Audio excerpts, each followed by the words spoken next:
इसलिए कही, एक बार एक संत अमेरिका गए और अमेरिका जैसे ही पहुंचे तो अमेरिका के विद्वानों ने कहा कि महाराज आपको हमारे प्रश्नों का उत्तर देना पड़ेगा, आप सत्संग बाद में करेंगे, पहले हमारे प्रश्नों के उत्तर देंगे। अंग्रेज थे, कोई बड़े आदमी थे अमेरिका में, खड़े हो गए। उन्होंने कहा महाराज हमारे कुछ प्रश्न हैं। प्रश्न आपके सामने भी खड़े होते होंगे, वो ध्यान से सुनने की जरूरत है। उन्होंने कहा कि आप कहते हो कि भगवान सर्वत्र रहते हैं, भगवान जर्रे जर्रे में, और दूसरी बात आप कहते हो ये जो सारी सृष्टि है सब भगवान की है, जर्रा जर्रा भगवान का है। लेकिन आप तीसरी बात भी कहते हो भगवान के 24 अवतार होते। 24 अवतार होते मालूम है कि नहीं? कुछ लोगों को नहीं पता, इन लोगों को तो मैं बताता हूं। कल्प भेद से 24 अवतार भगवान लेते। तो बोले भगवान जब 24 अवतार लेते हैं तो भाई भारत में ही क्यों लेते हैं? ये अमेरिका नहीं जाते, ये लंदन नहीं जाते, ये रशिया नहीं जाते, और कहीं नहीं जाते। लेकिन जब भगवान को अवतार लेना होता है तो भारत में ही क्यों लेते हैं? और भारत में प्रत्यक्ष भगवान भोलेनाथ वास करते हैं, कैलाश पर प्रवास करते हैं। तो बोले भगवान भी क्या भेदभाव करते हैं? अपने मन में भी आता हो। अरे जब भगवान अमेरिका भी उन्हीं का है तो भारत में क्यों पैदा होते हैं? संत ने उनको खड़ा कर लिया और उनसे पूछा आप कहाँ रहते? पता बताया हमें, गली मोहल्ला मकान। मकान में पूछा कितने कमरे? बड़े आदमी थे तो 24-25 कमरे हैं। तो संत जी ने उनसे प्रश्न पूछा और उनसे प्रश्न ये पूछा कि भाई आप एक बात बताओ, आपका कोई गेस्ट आता है तो आप उस गेस्ट से कहाँ मिलते? कहने लगे ड्राइंग रूम में मिलते। बोले भाई बेडरूम में क्यों नहीं मिलते? भाई बेडरूम को तो सजा के रखते हो ना। तो बोले बेडरूम में इसलिए नहीं मिलते, वहां कुछ न कुछ गड़बड़ हो जाती है, चादर ठीक नहीं होती या कुछ और गड़बड़ होती। बोले तो स्टडी रूम में मिल लिया करो। बोले वहां किताबें पड़ी रहती है। उन्होंने कहा तो किचन में मिल लिया करो। बोले वहां सब्जी के छिलके पड़े रहते हैं। ऐसे संत जी ने उनके साथ टिटोली करी तो वो थोड़ा नाराज हो गए। कहने लगे महाराज हमारे प्रश्न का उत्तर दो। अरे बोले सन्यासी बड़े भारत के प्रसिद्ध संत हुए हो।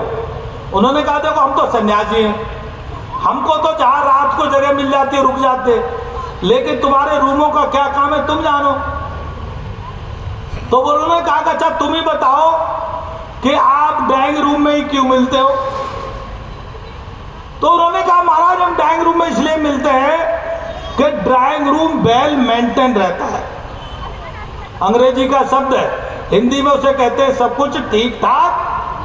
हमारे यहाँ ड्राइंग रूम नहीं बोलते, यहाँ तो पता नहीं कोट द्वार में क्या बोलते हैं, लेकिन उत्तर भारत में तो ज़्यादातर बैठक बोलते हैं। हमारी पुरानी परंपरा है, बुजुर्ग लोग बैठक रखते थे। और कितना ही शैतान बालक हो, एक बार वो भगवान के मंदिर में मूर्ति उलट पुलट कर दे तो चलेगा, लेकिन अगर ड्राइंग रूम को उलट पुलट कर दे तो नहीं चलता था। आपने थप्पड़ खाए कि नहीं? हमने तो भैया बचपन में थप्पड़ खाए बुजुर्गों के 2-4। अगर ड्राइंग रूम गड़बड़ हुआ तो ड्राइंग रूम को गड़बड़ क्यों नहीं करते? क्योंकि गेस्ट का पता नहीं होता कब आ जाए, तो जैसे ही गेस्ट जाता है उसे सब कुछ ठीक ठाक करते। तो संत जी ने कहा देखो आपने प्रश्न किया और आपने ही जवाब दे दिया, अब हमारे पास कोई जवाब देने को रहा नहीं। वो संत से बिगड़ गए।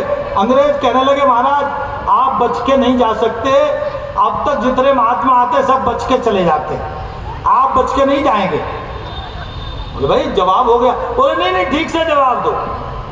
तो जो संत जी ने जवाब दिया है, संत भगवान ने जो जवाब दिया है, वो हम सबके लिए प्रेरणा है। हम सबको ये ध्यान रखना चाहिए। और उन्होंने कहा, देखो जैसे तुम सारे मकान के मालिक हो, तुम्हारा अस्तित्व सब मकान में है, लेकिन तुम आने वाले गेस्ट से केवल ड्राइंग रूम में मिलते हो, उसी प्रकार पूरा विश्व चराचर सब भगवान का है, लेकिन भगवान को जब भक्त से मिलता होता है तो भगवान अपने भारत के ड्राइंग रूम में मिलता है। ये भगवान का ड्राइंग रूम है। भगवान के ड्राइंग रूम में हम रहते हैं। और अंत में महात्मा ने बताया, क्या कहा, बोले हम भारत के लोगों को और कोई काम नहीं है। जब कोई जिहादी आ जाता है, कोई आतताई आ जाता है और हमारे भगवान के ड्राइंग रूम को कुछ गड़बड़ कर देता है, तो हम सब उसको वेल मेंटेन करते हैं, सब कुछ ठीक ठाक कर देते हैं। तो मेरा निवेदन ये है, संघ के 100 वर्ष हो रहे हैं, तो 100 वर्ष पूर्ण होने पर संघ ये चाहता है भगवान के ड्राइंग रूम को, भगवान अवतार लेने वाले हैं, भगवान के अवतार से पूर्व भगवान के ड्राइंग रूम को ठीक ठाक कर दो, वेल मेंटेन कर दो। ये सब हम सब का काम है, इस काम में हमको लगना चाहिए। और दूसरी बात, मैंने आपको एक बात और कही, वो ये कहीं बंटवारे से तय हो गया। भारत